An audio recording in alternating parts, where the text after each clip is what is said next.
On en parlait hier notamment dans le journal, vous le savez, que au nord d'Israël, à la frontière nord, la frontière israélo-libanaise, les tensions sont de plus en plus fortes. On en parle ce matin. Lise, vous en parlez avec notre invité que je vous laisse le soin de nous présenter.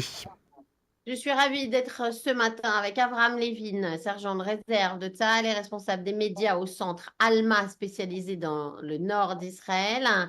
Avraham Levine, hello, thank you so much for being with us today. My pleasure. Avraham, I wanted to talk to you about the drones. Tsahal has announced that more than 150, including one this morning in Haifa, has been launched to Israel. Is it more difficult for Israel to stop the drones because the Iron Dome doesn't succeed so much with them? Est-ce que c'est plus difficile d'intercepter les drones? Tsahal a annoncé ce matin que plus de 150 d'entre eux ont été lancés lors de la guerre à Gaza et dans le Nord. On a l'impression que le dôme de fer a plus de mal avec les drones. Avraham Levine, expliquez-nous. So there's a few components that makes the UAVs, the drones, complicated to stop with the Iron Dome. The first one is they're very slow. They're much slower than the rockets and the missiles. So it's harder for the Iron Dome to pick up and recognize the threat. And the other thing is you have to remember that when Iran shot from hundreds of kilometers away, we had a long time, because they're slow, to pick up on them and the Air Force to take them down. Because Lebanon is so close on our border, they fly low and slow, and the geography also helps them in terms of going in valleys with a lot of hills. South Lebanon and our Galilee are very hilly. It makes it very hard to catch, to stop, and to take down the drones that Hezbollah is using. That's why Hezbollah doubled the amount of UAVs attacking from April to May, and they're continuing on June to use that as one of their main weapons. Alors oui, il y a plusieurs raisons pour le fait que ça soit plus compliqué pour le dôme de fer d'arrêter ces drones. Parce que d'abord, ils volent de manière très lente, beaucoup plus lente que les missiles et les roquettes.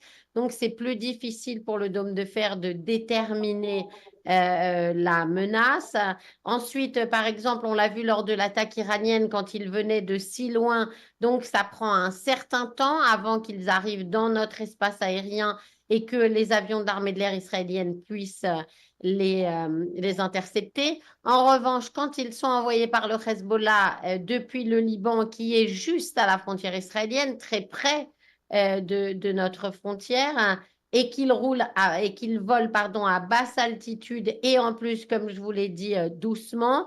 En plus, il y a la géographie elle-même qui les aide. Donc, les drones ne sont pas toujours identifiés à temps avant d'être interceptés, mais il y a de nombreuses collines et des montagnes dans cette région, aussi bien en Galilée que côté libanais. Et donc, ça, avec des trajectoires de vol très courtes, ça devient de plus en plus difficile. Et c'est d'ailleurs pour ça que le Hezbollah a doublé la quantité de drones qu'il a envoyés vers Israël entre avril et mai. Et ça a continué également en juin.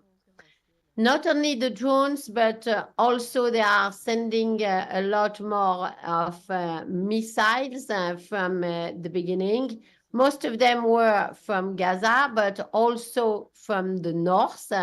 And Alma just always did a lot of research on the amount of missiles that the Hezbollah has.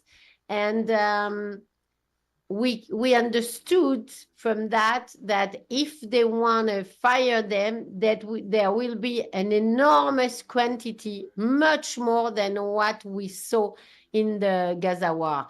Avraham, le Centre Alma fait toujours des recherches sur le nombre de missiles que le Hezbollah possède et on comprend en lisant vos dernières publications que si c'est le cas et qu'ils décident d'en envoyer, il y aura des centaines de milliers de missiles, beaucoup plus encore que lors de la guerre à Gaza. So we know about the amounts of short range, and Hezbollah has been focusing since October on the short range, really on the northern front and the communities and bases close to the blue line, the fence between the Galilee, our northern front, and South Lebanon. Hezbollah has way more than only short-range weapons, and they're using rockets and missiles, ballistic, and they have accurate weapons with the ability to hit basically anywhere in Israel.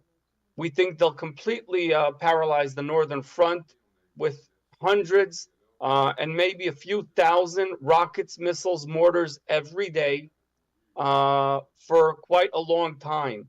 The next war with Lebanon, if we just assume a 2-month period of a war, they could send over 1,000 rockets, mortars all over the country, and not only to the north.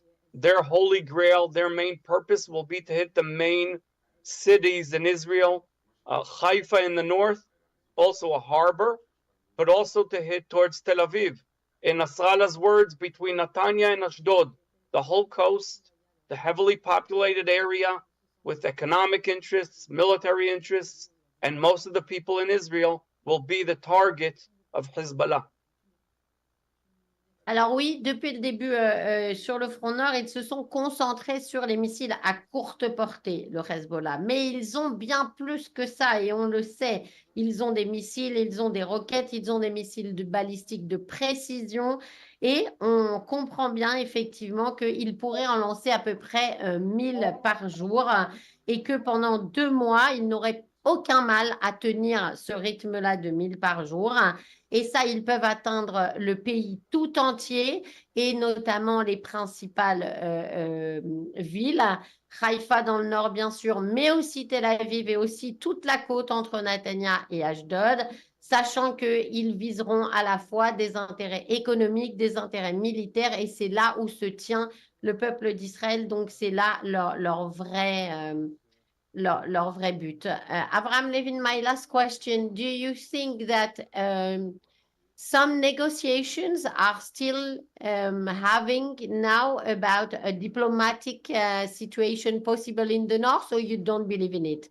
Est-ce que vous pensez qu'il y a quelques négociations encore en ce moment sur la possibilité de régler ce conflit de manière diplomatique ou pas du tout, vous n'y croyez pas? I think USA is still trying to work on negotiations and to reach an agreement. I just don't think there's a partner. Negotiations are being held, facilitated by US between Israel and Lebanon. We're not at war with Lebanon. We're at war with Hezbollah. Hezbollah is not part of the negotiations and will not be deterred by USA or diplomatic efforts from Europe, such as Macron in France. And Hezbollah will not stop because of the diplomatic pressure.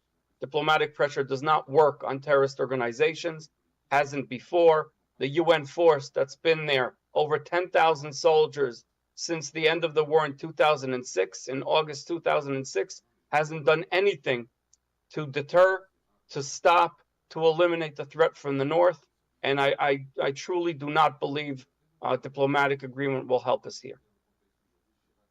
Alors, c'est vrai que les États-Unis essayent toujours, mais il n'y a pas de partenaire en face. Les négociations peuvent avoir lieu entre Israël et le Liban, mais Israël n'est pas en guerre contre le Liban. Nous sommes en guerre contre le Hezbollah. Et même s'il y a des pays comme la France, notamment avec le président Emmanuel Macron qui essaye, jamais, et on le voit bien depuis 2006, depuis la dernière guerre du Liban, ils n'ont jamais réussi à arrêter avec la pression diplomatique quoi que ce soit, certainement pas la menace sur le nord d'Israël et certainement pas d'éliminer. De toute façon, la pression diplomatique ne marche pas avec une organisation terroriste comme le Hezbollah.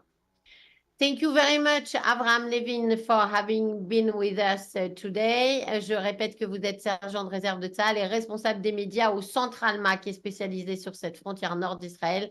Bon courage à vous. A lot of courage, Avraham, and Chag Sameach to you guys. Yes, Chag Shavuot Sameach. Have a great day.